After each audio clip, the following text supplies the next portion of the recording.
तो इनका मंशा और मकसद तो वो एक ही है ना, वक्फ प्रॉपर्टीज बचाना नहीं है, छीनना है। वक्फ बोर्ड के मुद्दे पर एआईएमआईएम अध्यक्ष और हैदराबाद से सांसद असदुद्दीन ओवैसी लगातार आक्रामक हैं। ओवैसी ने कहा है कि ऐसे कई संशोधन हैं जिनके लागू होने से वक्फ बोर्ड खत्म हो जाएगा। जो फाइनल रिपोर्ट दी गई है और जो बीजेपी के एमपीज ने जो अमेंडमेंट्स दिए, जो उनकी न्यूमेरिकल स्ट्रेंथ के ऊपर उन्होंने उसको पास करवा लिया, और अपोजिशन ने जो अमेंडमेंट्स दिए उसको हम लोग पास नहीं करवा सके क्योंकि हमारे पास स्ट्रेंथ नहीं थी। सच्चाई ये है कि पहले तो आप ये जानिए कि वक्फ बोर्ड जो है वो मुसलमानों के उन प्रॉपर्टीज के लिए है जिसको हमारे बुजुर्गों ने दान दिया था, अपनी प्रॉपर्टी को दान दिया अल्लाह के नाम पर। उसमें मेंबर आप बना रहे हैं नॉन मुस्लिम को नंबर 1, और उसमें नॉमिनेट करेंगे, इलेक्शन नहीं होगा अभी स्टेट वक्फ बोर्ड में। आप नॉमिनेट करेंगे तो उसमें मेजॉरिटी नॉन मुस्लिम मेंबर्स भी हो सकते हैं उसमें। सेंट्रल वक्फ काउंसिल में भी ऐसा ही होगा। दूसरी बात यह है कि limitation act Hindu endowment board पर, सिख के गुरुद्वारा के ऊपर, क्रिश्चियंस पर अप्लाई नहीं होता, तो वक्फ बोर्ड पर क्यों लिमिटेशन एक्ट अप्लाई करने जा रही है सरकार। तीसरा यह है कि कलेक्टर या उसके अबाव ऑफिसर्स को कोई पावर ही नहीं है, आप उनको पावर देकर एग्जीक्यूटिव कंट्रोल करना चाह रहे हैं। चौथी बात यह है कि वक्फ बाय यूजर, जो वक्फ बाय यूजर है जिसको बाबरी मस्जिद राम मंदिर में सुप्रीम कोर्ट ने अपहेल्ड किया, उसके पैराग्राफ्स लिखे उसके बारे में, उस जजमेंट के मुताबिक राम मंदिर बन गई, और उस जजमेंट में जो वक्फ बाय यूजर के बारे में सुप्रीम कोर्ट ने कहा है, सरकार उसके बरक्स, उसका ऑपोजिट काम कर रही है। ऐसे कई अमेंडमेंट जो सरकार पेश की और फिर इस जेडब्ल्यूसी में उसको बीजेपी के और उनके अलाइज ने पास किया, उससे वक्फ बोर्ड खत्म होकर रह जाएगा। ऑन पैरिटी, जब हिंदू एंडोमेंट बोर्ड्स में नॉन हिंदू नहीं बन सकता तो नॉन मुस्लिम कैसे बनेगा। यहां पर सिर्फ गुरुद्वारा प्रबंधक कमेटी में सिख ही बन सकता है, आप यहां पर क्यों बनाना चाह रहे। और एंक्रोचर्स को आप रिवॉर्ड कर रहे हैं लिमिटेशन एक्ट अप्लाई करके। ट्राइब्यूनल में आप क्या करने जा रहे हैं। तो ये तमाम चीजें, उससे एक ही मकसद है कि जितनी वक्फ प्रॉपर्टीज है सरकार उसको छीनना चाह रही है, जिसमें मस्जिद भी है, दरगाह भी है, खानखा भी है, कब्रिस्तान भी है। अब ये एक अमेंडमेंट जो इन्होंने अपनी स्ट्रेंथ पर पास करवा लिया, इस फाइनल रिपोर्ट में आप देखिए क्या कहते हैं, वक्फ बाय यूजर में अगर वो डिस्प्यूटेड प्रॉपर्टी होगी या गवर्नमेंट प्रॉपर्टी होगी तो वक्फ बाय यूजर नहीं होगा। मैं आपको एक एग्जांपल दे रहा हूं, सच्चर कमेटी जाकर पढ़िए, जिसमें सच्चर कमेटी ने कहा कि दिल्ली में 123 ऐसे प्रॉपर्टीज है जो सरकार के कब्जे में है।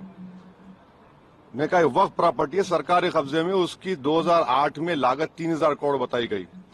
पार्लियामेंट के सामने की मस्जिद को गवर्नमेंट बोलती गवर्नमेंट की है, सामने है ना पार्लियामेंट सामने की, वहां के इमाम साहब एमपी हैं, उसका कोर्ट में केस चल रहा है, तो सरकार बोली हमारी प्रॉपर्टी हो गई।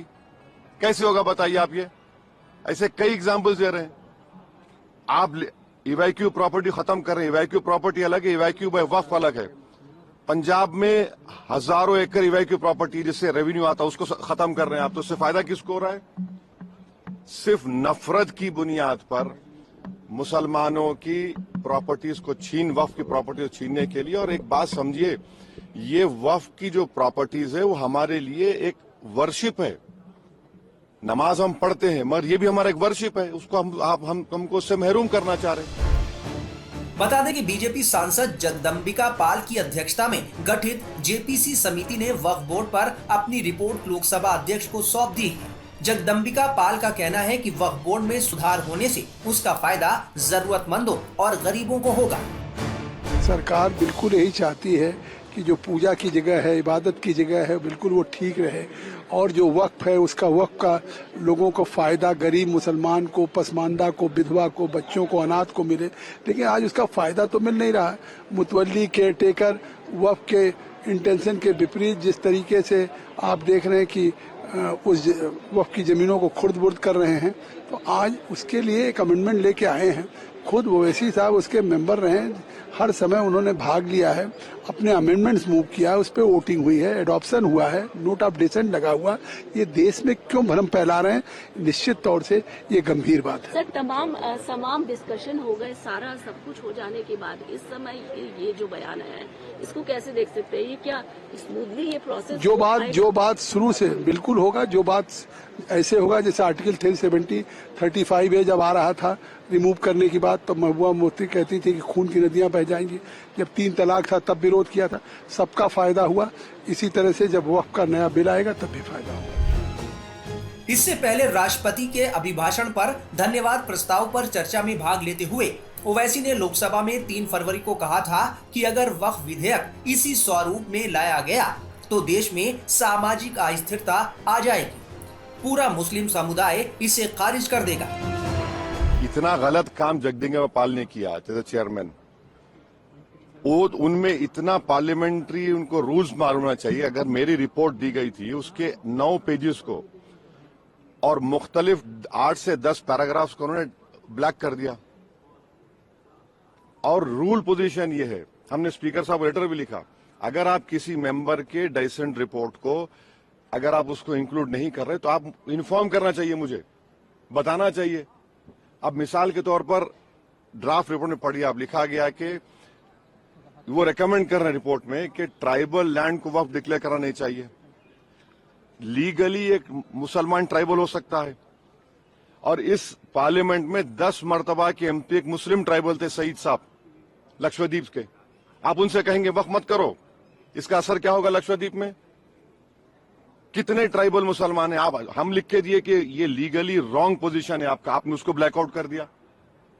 कई चीजें हम जो लिखी फैक्चुअल जो है उसको उसने ब्लैकआउट कर दिया और इन्फॉर्म तक नहीं किया हमको। ऐसे कई अपोजिशन मेंबर्स की रिपोर्ट को ब्लैकआउट कर दिया उन्होंने।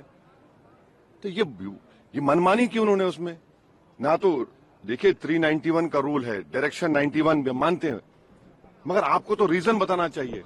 फैक्चुअल को आप चीजों को आप उसको ब्लैक कर देते हैं। आपका डिसेंट नोट कितना पेज का था? डिसेंट नोट तो हमारा बहुत लंबा था, जिसमें से कई फैक्चुअल जो चीजें थी, इसको चेयरमैन साहब ने अपने पावर्स का very narrow and parochial interpretation लेके ब्लैकआउट कर दिया उसको। फिर हम लेटर लिखे स्पीकर साहब को, अपील किए उनको डायरेक्शन 91(2) में कि सर इसको आप इंक्लूड करिए, इसमें देखिए आप सच्चाई है इसमें पूरा, इसमें कोई गलती नहीं है। अब स्पीकर साहब के पास है वो।